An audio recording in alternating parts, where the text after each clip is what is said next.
नमस्कार, न्यूज 11 भारत देख रहे हैं आप। आपके साथ मैं हूं अभिषेक भारती और आज एक बहुत महत्वपूर्ण सवाल लेकर के आया हूं मैं। इलाज के बगैर अगर कोई मर रहा हो तो आप बताइए कि पहले इलाज जरूरी है या फिर उसके परिजनों का फॉर्म भरना जरूरी है। यह तो तय है कि इस सिचुएशन से कभी ना कभी तो आप दो चार हुए ही होंगे। अगर आप नहीं हुए होंगे तो आपके परिवार में कोई ना कोई हुआ होगा, लेकिन जरूर हुआ होगा। आप कहीं भी जाइए इलाज के लिए, अरे पहले मरीज देखने की जगह कहा जाता है कि पहले फॉर्म भरिए, मरीज चाहे मर जाए। आज भी कुछ ऐसा ही हुआ। यह सवाल हम अपनी तरफ से क्यों पूछ रहे हैं, इसे समझने के लिए आज आपको जो रिम्स में हुआ वो देखना पड़ेगा। रिम्स में कुछ यूं हुआ कि एक शख्स घायल अवस्था में लाया गया और उसे स्ट्रेचर पर सुलाकर छोड़ दिया गया। परिजन दौड़ते रहे, कभी इधर फॉर्म के लिए कभी उधर फॉर्म के लिए। रिम्स में क्या कुछ स्थितियां थी आप देखिए इस रिपोर्ट में, और जो सवाल परिजन पूछ रहे हैं उस सवाल का जवाब सोचिएगा। दिखाइए रिपोर्ट। वो बाहर कैजुअलिटी में कोई मरने की हालत में रहा तो उसको फॉर्म भरना जरूरी है क्या? क्या फॉर्म भरना इतना जरूरी है? जे डॉट अस्थाना तो मुन्ना भाई के सवाल के जवाब नहीं दे पाए। खैर वो तो फिल्म थी, लेकिन हकीकत में एक माँ का दर्द और सवाल दोनों सुन लीजिए और शायद प्रशासन और सत्ता के पास इसका जवाब हो तो वो दे भी दे। इसलिए अस्पताल खोला है कि जिंदा रहने के लिए। अरे मेरा संसार अंधेरा हो गया, उस बच्ची ने चार खून देता है सबके लिए। मेरा भी अंधेरा हो गया, हम किसके सहारे जिएंगे? तो वो बाल बच्चा है मेरा छोटा छोटा, उसका क्या दशा होगा?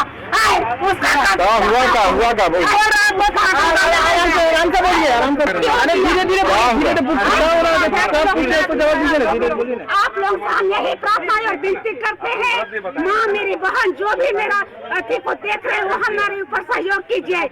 सुबह ने एक्सीडेंट हुआ था थोड़ा सा, तो एक्सीडेंट हुआ तो रिम्स भेज दिया सीधे में, तो आया तो उसको दवा दुकानी देना चाहिए, डॉक्टर का सबको देखना चाहिए, दर्द है बता है कि क्या है, तो वो सब सुता दिया बेड में और बोलता है कि कागज पत्तर करो। इतना बड़का अस्पताल ने माँ बहना फिल्म बताइए कि कागज पत्तर करते रहेंगे कि क्या बोलते हैं इलाज कीजिए उसको। आई कागज पत्तर तो होबे करेगा, नहीं होगा सोना है, मगर कि तो मरीज को दर्द है बता है कि क्या है, कुछ नहीं किया। अभी मेरा बड़ा बेटा मेरा इंतकाल हो गया, ये दुनिया धरती से चल गया। अभी छोटा छोटा बाल बच्चा है, वो बाल बच्चा का कौन देखभाल करेगा? आए हमको कौन जिंदगी ले जाएगा? हम अभी उसको हमको कंधा पर मेरा बेटा ले जाता, मगर हमें उसको कंधा दे रहे हैं। क्या नाम आपका बेटा? इस सवाल का जवाब क्या देगा? पूरे मामले को समझिए। बुंडू में एक सड़क हादसा हुआ। हादसे में 26 साल का एक युवक घायल हुआ। घायल को रांची रिम्स लाया गया, लेकिन रिम्स में इलाज की जगह परिजनों को फॉर्म भरने के लिए इधर उधर दौड़ाया गया। एक्सीडेंट हो गया, उसका पैर यहाँ से यहाँ टूट गया था, तो वहाँ बुंडू से रिम्स रेफर कर दिया। तो यहाँ पर जब रेफर हो गया, यहाँ चल आया मेरा बेटा को, तो वहाँ पर डॉक्टर कबराज क्यों नहीं देखे? उसको दर्द हो रहा है कि बथा हो रहा है कि क्या हो रहा है? उसको एको को सुई दवाई चलाता कि दर्द बथा हो रहा है कह के। आदमी का शरीर में थोड़ा सा भी कुछ कट जाने से कितना दर्द देता है, इतना बड़का शरीर। मगर मेरा बेटा का पैर ऐसा हो गया तो उसको दर्द बथा के लिए थोड़ा सा शांति करने के लिए उसको कोई सुई नहीं दिया, कोई दवाई नहीं दिया, और बोलता है डॉक्टर साहब दवा बीरो करने के लिए कि जाओ कागज पत्तर यहाँ वहाँ कराओ। आदमी दवा कागज पत्तर यहाँ वहाँ दौड़ेगा तब तक लेता आदमी का प्राणे ले गया। कागज पत्तर दौड़ते दौड़ते कागजों बनाने के लिए जाते हैं तो बोलता है रुपया दो, लाइन लगो, तब जा करके तुम्हारा कागज पत्तर बनेगा। तो कागज पत्तर बनते बनते मेरा बेटा का प्राण चल गया। तो मेरा कागज का काम दिया कागज, और ये अस्पताल का काम दिया। सबसे पहले हम बोलते हैं सब माता बहन को कि सबसे पहले उसका जान में जो कष्ट है उसको डॉक्टर की इलाज करना चाहिए, उसको सुई दवाई देना चाहिए, उसके बाद में कागज पत्तर। वो तो है कागज पत्तर, कहाँ भागेगा? जब अस्पताल में भर्ती हुआ है तो उसका कागज पत्तर बनना ही बनना है। मगर पहले जो तकलीफ में है, क्या तकलीफ है नहीं तकलीफ है, उसको पहले डॉक्टर को इलाज करना चाहिए। अभी मेरा बेटा बड़ा बेटा क्या बोलते हैं खत्म हो गया, तो अभी 2 बाल बच्चा है छोटा छोटा, उसका क्या दशा होगा? इसका पत्नी है, इसका क्या दशा होगा? हम माँ है बताइए। हमको कंधा देने के जगह हम उसको कंधा दे रहे हैं। था ठीक, ये सब ठीक था। उठ के बैठ भी कर रहा था, यहाँ घुसाए और का किया कि दवा भी दिया कि नहीं दिया, वही और अचानक ऐसा हो गया। नहीं तो गोटा रास्ता ठीक था, बैठबो कर रहा। अब सवाल व्यवस्था से है। क्या फॉर्म भरना जान से ज्यादा जरूरी है? पहले इलाज होना चाहिए या फॉर्म भरना चाहिए? कहां गए सड़क हादसों के इलाज से जुड़े दावे? ईमानदार सचिव साहब ध्यान दीजिए, मेहनत कश स्वास्थ्य मंत्री जी आप भी ध्यान दीजिए, और माननीय डायरेक्टर साहब आप तो मीडिया को तवज्जो ही नहीं देते। आपसे कैसा शिकवा और शिकायत। रांची से न्यूज़ 11 भारत के लिए सत्यव्रत किरण की रिपोर्ट। यह महिला जो सवाल पूछ रही थी, शायद इस सवाल का जवाब पूरे प्रशासन को देना चाहिए। अस्पताल में एक मरीज को क्यों लाया जाता है? परिजनों के फॉर्म भरवाने के लिए या इलाज करवाने के लिए? पहले क्या होना चाहिए? पहले इलाज किया जाना चाहिए या पहले फॉर्म भरवाना चाहिए? लाइन में खड़े करके पहले 10 रुपए 20 रुपए जो भी लगते हैं, उस 20 रुपए की पर्ची का इंतजार किया जाना चाहिए, और तब तक स्ट्रेचर पर पड़ा मरीज तड़पता रहता है दर्द से। तस्वीरें आम है रिम्स की। आज हमने सिर्फ एक मजमून दिखाया है, एक जान गई है, ऐसी कई जाने रोज जाती है। ईमानदार सचिव साहब, क्या इसी व्यवस्था का दंभ भरते हैं हम? माननीय स्वास्थ्य मंत्री जी, क्या इसी व्यवस्था का दंभ भरते हैं हम? और माननीय निदेशक साहब, आप तो बहुत बड़े बड़े अवार्डी हैं, पूरा देश आपका लोहा मानता है। आपने मीडिया को बैन किया, चलिए कोई बात नहीं है, लेकिन इन तस्वीरों का सामने आना बेहद शर्मनाक है। आप ही तय कीजिए कि जो हुआ रिम्स में, क्या वो सही था या वो गलत था? क्या आप एक मां के इन सवालों का जवाब दे सकते हैं? इस पूरे खबर को खबर करने वाले सत्यव्रत किरण हमारे साथ जुड़े हुए हैं। सीधा रुख करते हैं सत्यव्रत का। सत्यव्रत, मुन्ना भाई एमबीबीएस फिल्म का एक सीन हमने इस्तेमाल किया। भले ही वो फिल्म कॉमेडी थी, लेकिन उसके अंदर एक दर्द छुपा था उस सवाल में। वही दर्द आज इस मां के सवालों में भी है कि क्या फॉर्म भरना इतना जरूरी है? क्या कागज पत्तर इतना जरूरी है? क्या पर्ची कटवाना इतना जरूरी है?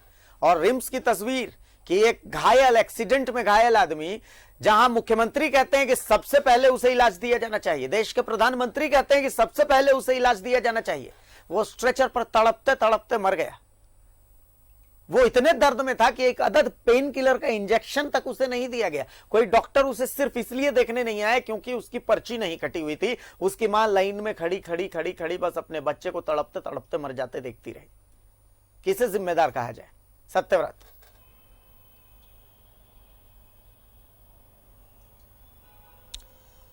देखिए, बिल्कुल सही कहा अभिषेक आपने कि जब भी कोई फिल्म बनाया जाता है, कहीं ना कहीं वो जो फिल्म होता है और फिल्म का जो विषय होता है वो समाज पर ही आधारित होता है, यानी कि आईना होता है। और आज की जो घटना रिम्स में घटी है, एक 26 वर्षीय युवक है जो सड़क दुर्घटना में घायल हो गया था। बुंडू में सड़क दुर्घटना हुई थी और उसके बाद उसे रेफर किया गया था, रिम्स लाया गया था इलाज के लिए।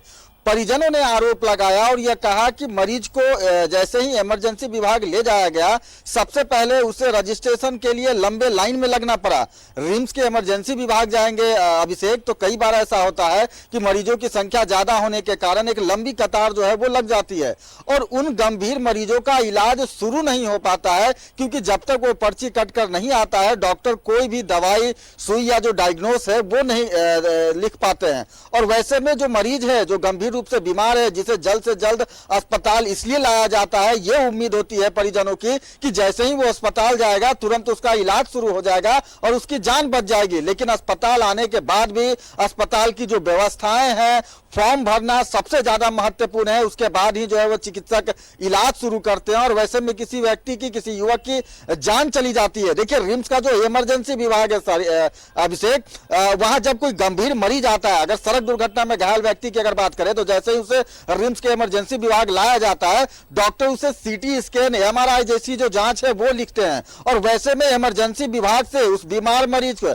जिसे इलाज की सबसे ज्यादा जरूरत है, उसे ट्रॉली के माध्यम से एमआरआई और सीटी स्कैन मशीन के लिए रिम्स से बाहर ले जाया जाता है। रिम्स के पास पीपीई मोड पे हेल्थ मैप डायग्नोस्टिक सेंटर चल रहा है, जहां सीटी स्कैन, एमआरआई, अल्ट्रासाउंड जैसी सुविधाएं मिलती हैं। तो आप समझिए कि रिम्स के इमरजेंसी विभाग से गंभीर रूप से बीमार जो मरीज है, जो घायल मरीज है, उसे इमरजेंसी विभाग से निकालकर हेल्थ मैप ले जाया जाता है ट्रॉली के माध्यम से, और उसके बाद वहां पर उसे फॉर्म भरना पड़ता है, मरीज की जानकारी देनी पड़ती है। कई बार जो है वो परिजनों को पैसे देने पड़ते हैं, क्योंकि जो पीआर केस होता है, यानी जो पुलिस रिपोर्ट का मामला होता है, उसमें भले ही पैसे नहीं लिए जाते हैं, लेकिन कई बार जो एक लंबी प्रक्रिया से गुजरना पड़ता है लोगों को, वो समस्या हो जाता है। और यही कारण है कि आज जिस तरह से जो महिला हैं, जिन्होंने आरोप लगाया कि अगर समय रहते चिकित्सक उनका इलाज कर देते तो शायद उसके बेटे की जान बच जाती, लेकिन परिजनों को कागजी प्रक्रिया में इस तरह से फंसा दिया गया और घंटों स्ट्रेचर पर जो उसका युवक है, जो बेटा है उसका, वो पड़ा रहता है और डॉक्टर उसका इलाज नहीं कर पाते हैं। रिम्स प्रबंधन को चाहिए कि इस तरह की जो व्यवस्थाएं हैं उसको सुधार में लाया जाए। मैं आपको बताता हूं अभिषेक कि रिम्स में ट्रॉमा सेंटर की शुरुआत की गई है। आपको पता है कि ट्रॉमा मरीज जो होते हैं, जो सड़क दुर्घटना में घायल होते हैं, उन्हें ट्रॉमा सेंटर में इसलिए रखा जाता है ताकि जैसे ही मरीज एक बेड पर आकर भर्ती हो, उसके बाद जितने भी डायग्नोस हैं वो उसे उसी बेड पे मिल जाए, यानी कि बार बार उसे अल्ट्रासाउंड के लिए दूसरे विभाग ना जाना पड़े, जांच घर ना जाना पड़े। रिम्स में अगर आप एक्सीडेंटल अगर कोई मरीज आता है, अगर उसका अल्ट्रासाउंड किया जाना है, तो आप समझिए कि पहले तल्ले पे अल्ट्रासाउंड रखा गया है। इमरजेंसी विभाग के नजदीक इन सभी जांच घरों को रखना चाहिए था, लेकिन पहले तल्ले पे अल्ट्रासाउंड मशीन लगा है। और वैसे में गंभीर रूप से गोली जिन्हें लगती है या फिर जो सड़क दुर्घटना में घायल होते हैं, उन्हें एक्सरे के लिए कई मीटर का सामना करना पड़ता है, उसके बाद उन्हें पहले तल्ले पर जाकर उनका एक्सरे होता है। तो कई ऐसी व्यवस्थाएं हैं जो कि रिम्स प्रबंधन को सुधारने की जरूरत है। रिम्स के इमरजेंसी के पास आप पहुंचेंगे तो आसपास में आपको कोई वैसा लिफ्ट नहीं मिलेगा जो कि आपको किसी दूसरे फ्लोर, यानी कि अगर एक्सरे विभाग ले जाया जाए, काफी लंबे दूरी सामना करना पड़ता है। ट्रॉली मैन, उनके परिजनों को काफी लंबा दूर जाना पड़ता है और उसके बाद मामूली जो है उनका एक्सरे हो पाता है। फिर उस मरीज को इमरजेंसी विभाग लाया जाता है, फिर एक्सरे के रिपोर्ट देखने के बाद जो चिकित्सक हैं वो आगे की कार्रवाई शुरू करते हैं, दवाई सुइयां जो है वो दी जाती है। तो रिम्स प्रबंधन को चाहिए कि जिस ट्रॉमा सेंटर का निर्माण किया गया था, उस ट्रॉमा सेंटर में और ज्यादा अत्याधुनिक सुविधाएं बढ़ाई जाए, मैन पावर बढ़ाया जाए, क्योंकि ट्रॉमा का जो मुख्य उद्देश्य है, यही उद्देश्य है कि इन जैसे मरीज के परिजनों को बार बार भटकना ना पड़े, बल्कि मरीज को एक बार अस्पताल में भर्ती किया जाए और सभी तरह की जो सुविधाएं हैं वो उसे उसी जगह मिल सके, ना कि उन्हें भटकना पड़े, परिजनों को कागजी प्रक्रिया में उलझना पड़े। और क्योंकि अगर इसके बाद किसी भी व्यक्ति की मौत होती है तो सवाल तो उठना लाजमी है कि कोई व्यक्ति अस्पताल इलाज कराकर ठीक होने जाता है या फिर कागजी प्रक्रियाओं में फंसकर फॉर्म भरने जाता है। अभिषेक, बिल्कुल। और सत्यव्रत, एक और जो तस्वीर मैंने देखी है, व्यवस्था तो यूं होनी चाहिए कि भाई जो गंभीर मरीज हैं, जिनका इलाज एकदम त्वरित तौर पर होना चाहिए, जैसे ट्रॉमा सेंटर में आप बता रहे हैं कि भाई एक्सीडेंट से पीड़ित जो भी अभी गंभीर, जैसे इसी शख्स की बात है, अब इस शख्स को तो त्वरित इलाज मुहैया होना चाहिए। वहां पर ऐसे भी लोग रहते हैं जो कि क्रॉनिक डिजीज से पीड़ित है, तो वो थोड़ा इंतजार कर सकते हैं, उनकी जान को उतना खतरा नहीं है। जैसे मैं एक उदाहरण के तौर पर बताता हूं कि एक दिन रिम्स में दांत दिखाने के लिए मैं अपने किसी परिजन को लेकर के गया। डेंटिस्ट बैठे हुए थे, चलिए बहुत अच्छी बात है, लेकिन बहुत लंबी लाइन लगी हुई थी। अब एक शख्स है जो लाइन में सबसे आगे थे, उनकी शादी होने वाली थी 2 दिन बाद, वो दांत की सफाई के लिए आए हुए थे। और एक शख्स था जो दांत दर्द से पीड़ित था, उसका मुंह फूल करके इतना बड़ा हो गया था और वो लाइन में सबसे पीछे खड़ा था। अब नियमानुसार या इंसान की संवेदना के अनुसार जिस शख्स को दांत दर्द था, जो कि जिसका चेहरा इतना बड़ा फूल चुका था, उसे तो इलाज पहले मिलना चाहिए, और जो अपनी दांत की सफाई के लिए पहुंचा हुआ था वो थोड़ा इंतजार कर सकता था। लेकिन ऐसी कोई व्यवस्था नहीं है कि वहां पर मरीजों को बाइफरकेट किया जा सके कि ठीक है ये गंभीर मरीज इधर जाएंगे, गंभीर मरीजों का इलाज यहां पर होना चाहिए, जो कम गंभीर मरीज है उनका इलाज इधर हो जाएगा, वो थोड़ा इंतजार कर सकते हैं। इस तरीके की कोई व्यवस्था नहीं है भाई। जिस हिसाब से आप आए हैं आप मर जाइए, इलाज के अभाव में कोई फर्क नहीं पड़ता। आप जब आपकी बारी आएगी आप पर्ची वर्ची कटवा के लाइन में लगे रहिए, जब आपकी बारी आएगी तब आपको इलाज मिलेगा। जबकि व्यवस्था तो ऐसी होनी चाहिए कि भाई जिसको ज्यादा जरूरत है उसको इलाज तो पहले होना ही चाहिए ना।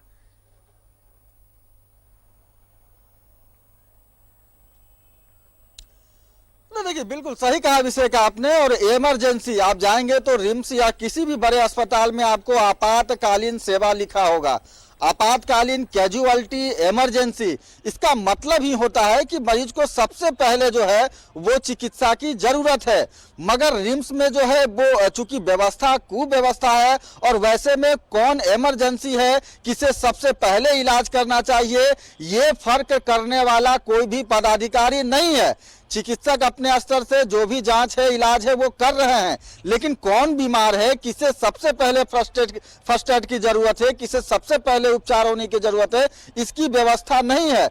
मैंने आपको बताया कि जो ट्रॉमा सेंटर है उसका उद्देश्य ही यही होता है। सबसे पहले नई दिल्ली में ट्रॉमा सेंटर की शुरुआत की गई थी और इन्हीं व्यवस्थाओं को देखकर यह सुविधा शुरू की गई थी, ताकि जैसे ही कोई व्यक्ति गंभीर रूप से जख्मी अगर अस्पताल पहुंचता है तो जिस बेड पर उसे भर्ती किया जाता है उस बेड से या तो वो ठीक होकर ही जो है वो निकले, यही उद्देश्य होता है। और उसी बेड पे जितने भी तरह के जो जांच होते हैं, अल्ट्रासाउंड, एक्सरे, जो पोर्टेबल मशीन होते हैं, उस पोर्टेबल मशीन के माध्यम से, क्योंकि कई एमआरआई एक्सरे मशीन जो है वो काफी बड़े होते हैं, उन्हें एक जगह से दूसरे जगह कैरी नहीं किया जाता है, लेकिन ट्रॉमा सेंटर में वैसे पोर्टेबल मशीन होते हैं जिसे आप आसानी से व्हील चेयर के माध्यम से मरीज के पास लेकर चले आते हैं और जो भी डायग्नोस करना है, एक्सरे करना है या जो भी संबंधित जांच करना है वो कर लें। बार बार मरीज को उठना ना पड़े, एक जगह से दूसरे जगह ना जाना पड़े।